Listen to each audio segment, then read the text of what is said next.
എല്ലാരും എത്തിയടാ. എടാ നമ്മളിവിടെ കൂടിയിരിക്കുന്നതിന്റെ പ്രധാന കാര്യം എല്ലാവർക്കും അറിയാമല്ലോ. അത് നമ്മൾ ഒഴികഴിയാ. നമ്മള് മൈട്രിപ്പിയുടെ പ്രധാനപ്പെട്ട മീറ്റിങ്ങിന് വേണ്ടിയാണ് നമ്മളിവിടെ എല്ലാവരും കൂടിയിരിക്കുന്നത്. അത് നോക്കാൻ ഒഴിയാ. സെലക്ഷന് ക്രിറ്റീരിയകൾ കുറെ ഉണ്ട്. നമുക്കപ്പം മെമ്പേഴ്സിനെ തെരഞ്ഞെടുക്കാൻ നല്ലതാണ്. കുറെ നാളുകളായിട്ട് ഞാൻ തന്നെയാണ് ചെയർമാൻ. നിങ്ങൾക്ക് നല്ല സന്തോഷമാണെന്നുള്ള കാര്യം എനിക്ക് വളരെ എല്ലാവർക്കും അറിയാവുന്നതായിരുന്നു. എല്ലാവരും വളരെ ഹാപ്പിയാണ് തെരഞ്ഞെടുക്കുന്നത്. അപ്പൊ നമുക്ക് അതിലൂടെ ഈ പ്രാവശ്യം നമുക്ക് പുതിയ മെമ്പേഴ്സിനെ തെരഞ്ഞെടുക്കാം. അപ്പൊ ഒത്തിരി പേര് എനിക്ക് മത്സരിക്കാനുണ്ടെന്നൊക്കെ എനിക്കറിയാം. അത് കുഴപ്പമില്ലടാ, നോ ഇഷ്യൂസ്. നമുക്ക് തന്നെ അയക്കട്ടെ, ചെയ്തേക്കാം. പിന്നെ ഐട്രിപ്പിന് കുറെ ക്രൈറ്റീരിയകൾ പറയുന്നുണ്ട്. നമ്മൾ അതനുസരിച്ചുള്ളവരെ മാത്രമേ തിരഞ്ഞെടുക്കാൻ ഉദ്ദേശിക്കുന്നുള്ളൂ. അപ്പൊ നമുക്കിതിന് 3-4 ക്രൈറ്റീരിയ ഉണ്ട്. അതില് ഒന്നാമത്തേന്ന് പറയുന്നത് നല്ല ഹൈറ്റ് ഉള്ള ഒരാൾ വേണമെന്നാണ് പറയുന്നത്. എനിക്ക് 8 ഇഞ്ച് 5 അടി ഉണ്ട്. ഇതുപോലെ എത്രയുടെ 8 ഇഞ്ച് 5 അടി. അത്രയും ഹൈറ്റ് ഒന്നും വേണ്ട നമുക്ക്. നമ്മൾ വളരെ വലിയ ഹൈറ്റ് ഒന്നും ഇല്ലാതെ മിനിമം സാധാരണ ഹൈറ്റ് ഉള്ള ഒരാളെയാണ് നമ്മൾ ഉദ്ദേശിക്കുന്നത്. ഇത്രയും ഹൈറ്റ് ആവുമ്പോൾ കറക്റ്റ് ആണ്. പിന്നെ പിന്നെ നിങ്ങൾ വിഷമിക്കണ്ട, ചാൻസ് വലിയുണ്ട്. ഇനിയാണ് നമുക്ക് പിന്നെ അടുത്ത ക്രൈറ്റീരിയ എന്ന് പറഞ്ഞാൽ നല്ല ചുരുണ്ട മുടിയുള്ള ഒരാളാണ്. എന്തുകൊണ്ട് നല്ലതായിരിക്കും. എടാ നിന്റെ ചുരുളിച്ച ഭയങ്കര കൂടുതലടാ. അത്രയൊന്നും ചുരുളിച്ച് പാടില്ല. ഒരു 250.32 ഡിഗ്രി പോയിന്റ് ആണെങ്കിൽ നമുക്ക് കറക്റ്റ് ആയിട്ട്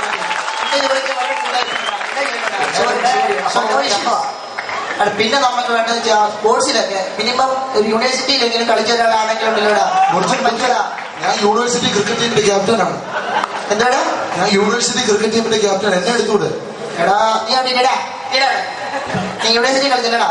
എടാ ഇവിടെ ക്രിക്കറ്റ് കളിക്കുന്നവരെ ഒന്നും ഇവിടെ എടുക്കില്ല. അത്ര കാര്യത്തില്ല. ബാഡ്മിന്റൺ മാത്രമേ സ്പോർട്സ് ഏറ്റവും കേട്ടോ.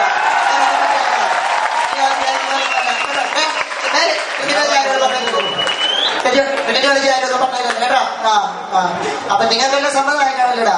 സോ ഞാൻ തന്നെ അങ്ങ് അയക്കാടാ. അപ്പൊ ചെയർമാനെ ഞാൻ തന്നെ അങ്ങ് സെലക്ട് ചെയ്യടാ. ഇപ്പൊ വിഷമില്ലല്ലോ. പിന്നെ നമുക്ക് വേണ്ടത് അറിയാലോടാ. ചെയർമാൻ ആകുമ്പോ ഒരു ചെയർപേഴ്സൺ വേണമല്ലോടോ. നിങ്ങളിവിടെ ഗേൾസ് ഒന്നും വന്നിട്ടില്ലല്ലോടാ. അപ്പൊ പിന്നെ മതിവയാകുമ്പോ നല്ല ഹൈറ്റും നല്ല സൗകര്യവും നല്ല വെളുപ്പും ഒക്കെ ഉണ്ടല്ലോടാ. അതുകൊണ്ട് മതിവ തന്നെ കാണിക്കടാ. അത് പോരാ. നമ്മള് തലശ്ശേരി വഴി നമുക്ക് ടൂറൊക്കെ പോകണ്ടാ. ഒത്തിരി ദൂരമൊക്കെ പോകണ്ട. പാസ്പോർട്ടൊക്കെ വേണം. എനിക്കില്ലല്ലോടാ. അതുകൊണ്ട് ഞങ്ങളെല്ലാം അയക്കടാ. എന്നെ ചെയ്യലടാ. ഞങ്ങളപ്പം സിംഗപ്പൂര് പോകണ്ടടാ. നീ ഐട്രിപ്പിന് മാത്രം ഉണ്ടാക്കിയാ മതിയേ.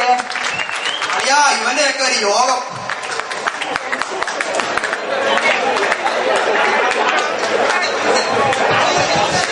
മോനെ ആ ചെവിയുള്ള കൊണ്ടുവന്നിടത്തെ ഇവിടെ എന്തൊക്കെയാണ് നടക്കുന്നത്? കോളേജിന്റെ പേരില് ഐട്രിപ്പിൾ പ്രോഡക്റ്റ് പിന്നെന്തോ ബാക്കിയെല്ലാം പോട്ടെ. ആ ശശി നിന്നോട് വേറെ വല്ലതും പറഞ്ഞിട്ടുണ്ടോ? അച്ഛാ നമുക്ക് ഇവിടുത്തെ ലാബ് ഒന്ന് നോക്കാം. ആ ലാബിൽ എന്തുവാണ് ഇത്ര പ്രത്യേകത? അത് നമുക്ക് കാണാൻ പോകാനും. IIT കഴിഞ്ഞാ പിന്നെ ഇവിടുത്തെ ലാബാണ് അച്ഛാ.